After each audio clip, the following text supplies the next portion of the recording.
This is rarebit mac and greens.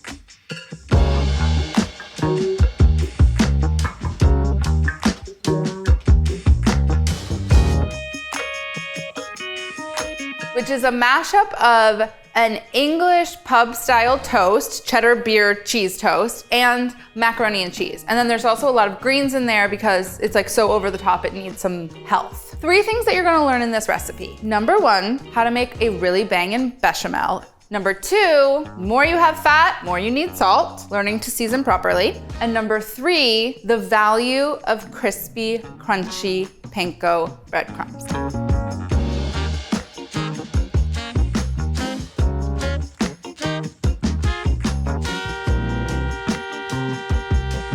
So step 1, there's a little bit of prep involved. We're going to slice a lot of garlic as evenly as possible so that it cooks as evenly as possible. This recipe involves almost an entire pound of greens. I'm using a mix of kale and mustard greens. Tear these into 3 or 4 inch pieces. Don't overthink this part. Like whatever feels right is probably right because they're gonna cook down.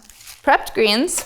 Next up, we're gonna grate some cheese. So I have a mix of fontina, cheddar, and Gruyere, and those are all really sharp, funky, melting cheeses that do really well in mac and cheese. So choose whatever combination and grate 1.5 pounds of it. I thought this was gonna be like proportionate amounts of cheese, but somehow it's kind of feeling like there's more cheese here than greens, but whatever, it's still healthy. Step 2, make a bangin' bechamel. For our bechamel, and this is not your average bechamel, we're starting with 4 tablespoons of butter right into a pasta pot over medium heat. This is a bench scraper and it's an incredible tool for picking up large piles of garlic, of which you will find a lot in More is More, so something you should pick up. Right into the pot, saute this for like 1 minute. You just want the garlic to appear softened but not brown.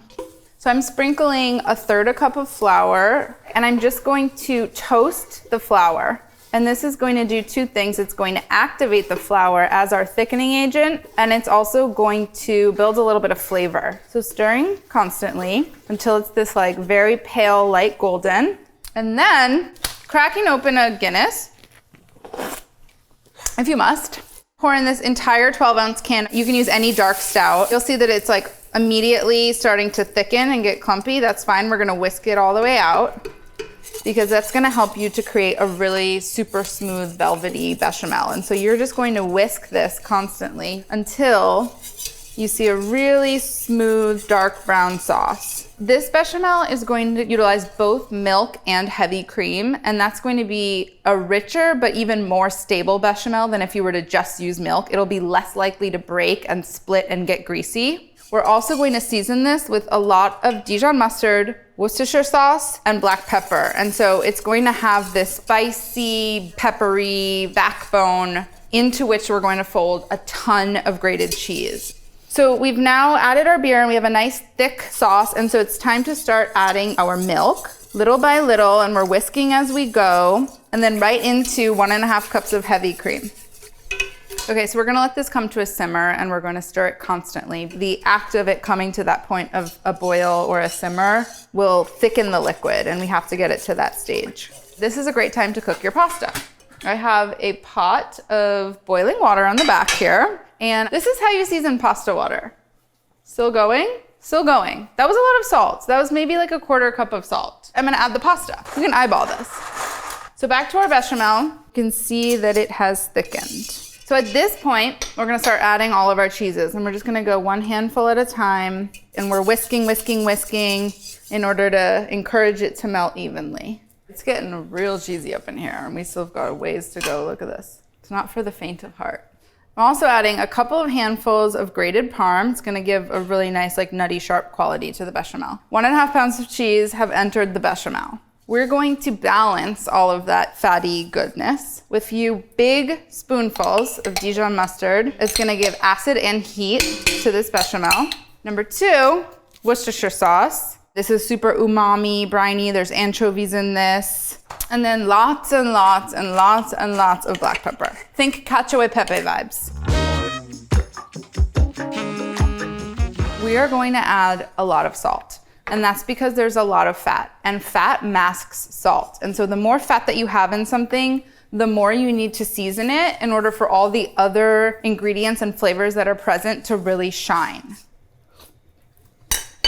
More pepper, more everything, more is more. Okay, so we're off the heat. We're gonna cover this and keep it warm while we drain our pasta. I'm gonna add the 12 ounces of pasta straight in. Give that a big stir. And then I'm gonna start folding in these greens. It looks like a lot of sauce before, but it's really starting to get absorbed by all of the pasta and all of the greens. And so now we go straight into a buttered 9x13 baking dish. Just make sure everything's kind of nicely distributed. Step 3, bake the mac and cheese. So we're going into a 400-degree oven for like 15 to 20 minutes until we start to see a little bit of golden and crisping. Step 4, crispy panko breadcrumbs. Crispy, butter-fried panko breadcrumbs belong not only on mac and cheese, but also sprinkled into your salads and scattered over your roasted vegetables, and really anywhere that could use just like a little crispy, salty, buttery crunch. We're going to take 2 tablespoons of unsalted butter, and we're going to melt it in a large-ish nonstick skillet. This panko is dry, but it is not toasted yet. You wanna basically really quickly start to coat all of the panko breadcrumbs in some of that fat to get them really nice and lubed up. And then the key to the crispy panko breadcrumb is to stir pretty constantly so that they toast evenly. Step 5, top and finish. So we're gonna pull this guy out of the oven. You can see that the little tops of macaroni are starting to brown, and we're going to shower all of these breadcrumbs over top. And the reason that we wait till halfway through is that we don't want them to sink in and drown. And so you have to let some of the cheese sauce absorb into the pasta and for the whole thing to thicken up before you add this layer of breadcrumbs, or they will end up soggy and inside the mac and cheese.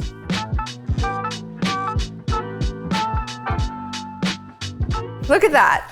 We now have like burbling thick bubbles all around the edges, and we have nice golden brown panko coverage. So the big takeaways here, you can bump up your bechamel with a few key ingredients. Properly seasoned food is especially important in the presence of a lot of fat, and crispy panko breadcrumbs belong in your kitchen regardless of whether you're making this mac and cheese.